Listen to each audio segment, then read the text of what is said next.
دیکھیں ایک سیاسی جماعت جو بنیادی طور پہ سیاست میں پارٹیسپیٹ کرتی ہے وہ فلاح و بہبود اور ملک کو ترقی و خوشحالی کی طرف لے جانے کے لیے کرتی ہے، لیکن اس کا جو پورا بیانیہ جس کے لیے یہ سائفر کی کنٹروورسی پیدا کی گئی ہے وہ ریاستی اداروں کو عالمی سطح پہ بدنام کرنا، ہماری خارجہ پالیسی عالمی طاقتوں سے خصوصی طور پہ امریکہ اس کو ڈسٹرب کرنا۔ آپ دیکھیں یہ جو الزام امریکہ پہ لگانے کا جس کی تردید بھی آ چکی ہے متعدد بار دفتر خارجہ کی جانب سے امریکہ کے، وہ ایک ایسے ٹائم پہ کی جا رہی ہے جبکہ آپ جانتے ہیں کہ پاکستان معاشی طور پہ انتہائی برے حالات سے دوچار تھا اور ہمیں امریکہ کی اشیرباد IMF سے ریلیف کے حوالے سے اور فیٹف کے ریویو کے حوالے سے درکار تھی۔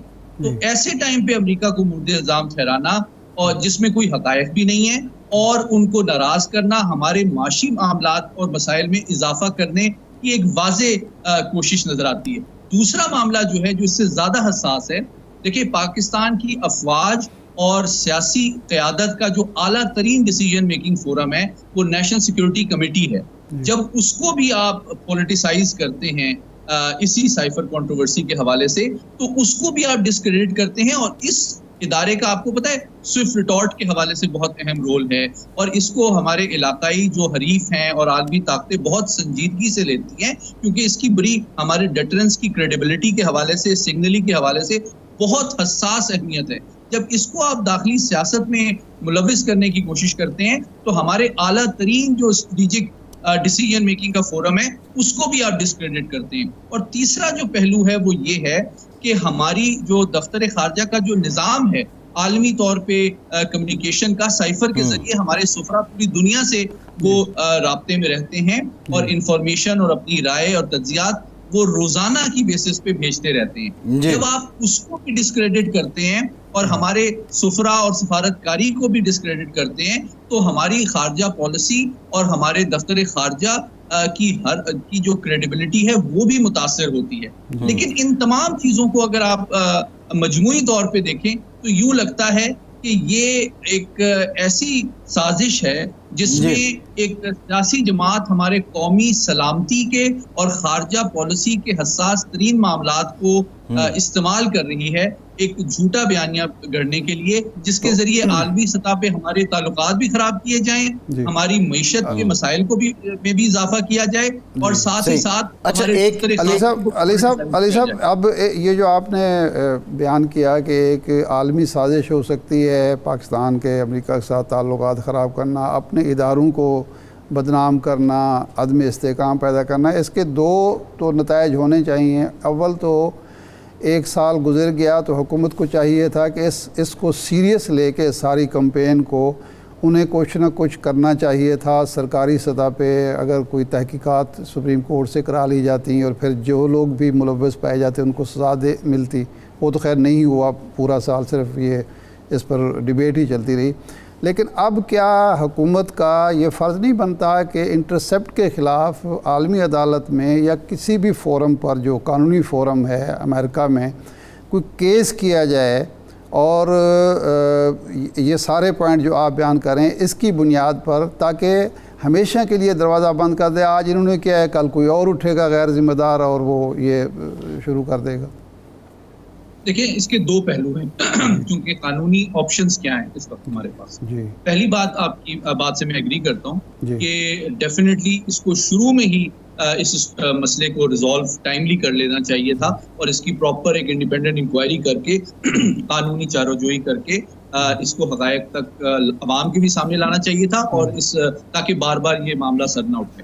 دوسری آپشن ایک اور بھی ہے، دیکھیں چونکہ ایک اگر یہ جو فورم ہے انٹرسیپٹ یہ امریکہ میں ایک پبلیکیشن کے طور پہ رجسٹرڈ ہے تو جو امریکی قوانین بھی ہیں اس میں میں بھی امریکہ میں رہا ہوں اور وہاں میں نے کافی عرصہ کام کیا ہے، تو وہاں پہ جو ڈیفیمیشن کے حوالے سے قوانین بڑے سخت ہیں۔ آپ بغیر کسی ثبوت کے کسی بھی ادارے یا شخص کو مورد الزام نہیں ٹھہرا سکتے اور اگر آپ یہ پروو نہ کریں تو آپ کے اوپر بہت بھاری جرمانے عائد ہوتے ہیں۔ اور میں آپ کی توجہ مبذول کراؤں گا، برطانیہ میں آپ کو پتہ یاد ہوگا کہ کئی ہمارے چینلز جنہوں نے کچھ غیر ذمہ دارانہ الزامات بعض افراد کے حوالے سے لگائے تھے، ان کو ڈیفیمیشن کے حوالے سے کافی بھاری جرمانے عائد کیے گئے تھے. نہیں news of the world news of وہ جو بہت بڑا برطانیہ کا اخبار تھا نیوز آف دی ورلڈ، وہ بند ہو گیا اسی بیس پہ. جی ہاں بالکل.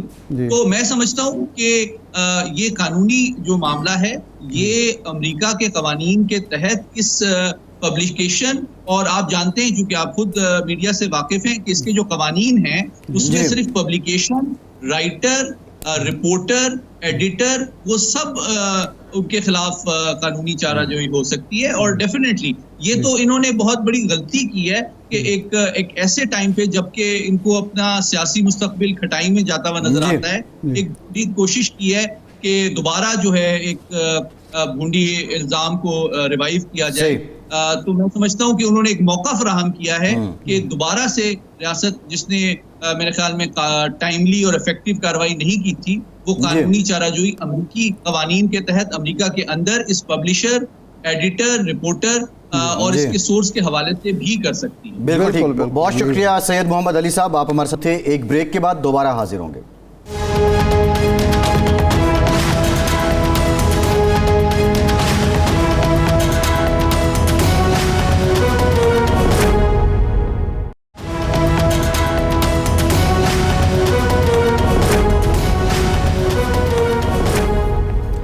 بریک کے بعد ایک بار پھر سے آپ کو خوش آمدید کہیں گے. ارشاد صاحب، اب 2-3 دن میں یہ بھی طے ہو جائے گا کہ وزیر اعظم کون ہوگا، لیکن ابھی تک یہ طے ہونا باقی ہے کہ 90 روز میں الیکشن ہوں گے یا نہیں ہوں گے.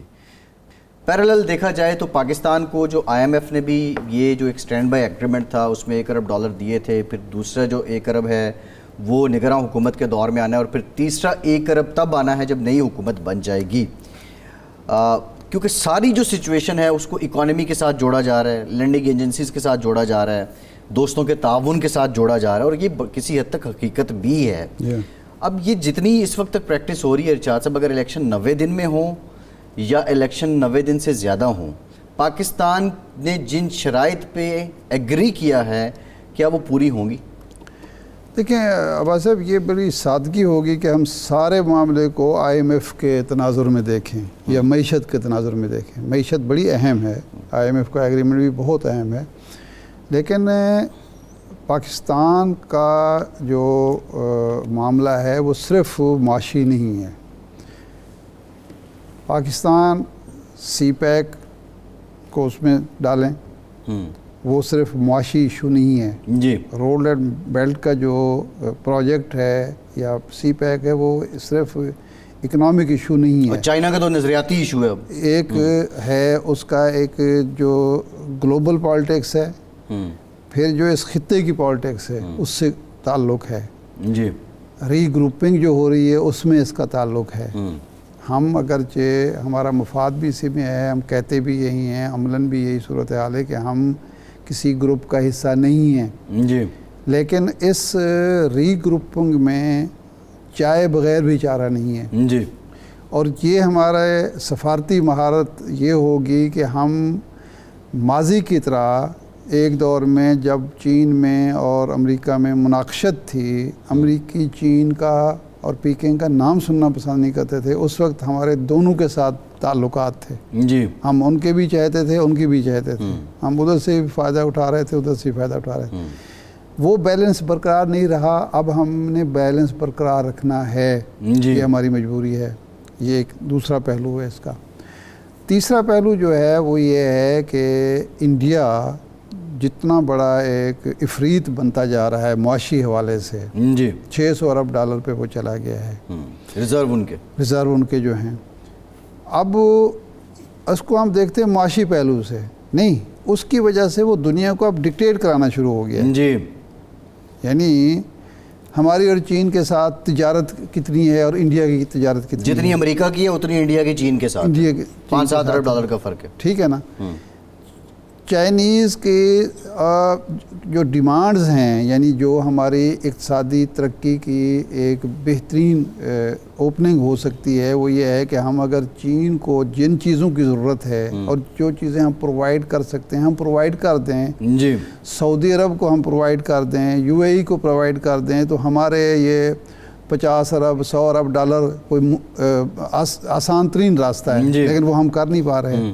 تو اس لیے ہمیں یہ سارے پہلوؤں پر بیک وقت غور کرنا ہوگا، آگے بڑھنا ہوگا۔ جلیل عباس جیلانی صاحب کا نام اس کنٹیکسٹ میں موضوع ہے؟ جلیل عباس بھی موضوع ہے، لیکن ہوگا وہ آدمی جو نقوی سیکنڈ سکندر راجہ صاحب جو چاہیں گے۔ ارشاد صاحب بہت شکریہ، آپ کا پروگرام ختم ہو گیا، آج کے پروگرام سے اتنا ہی، اجازت دیجیے۔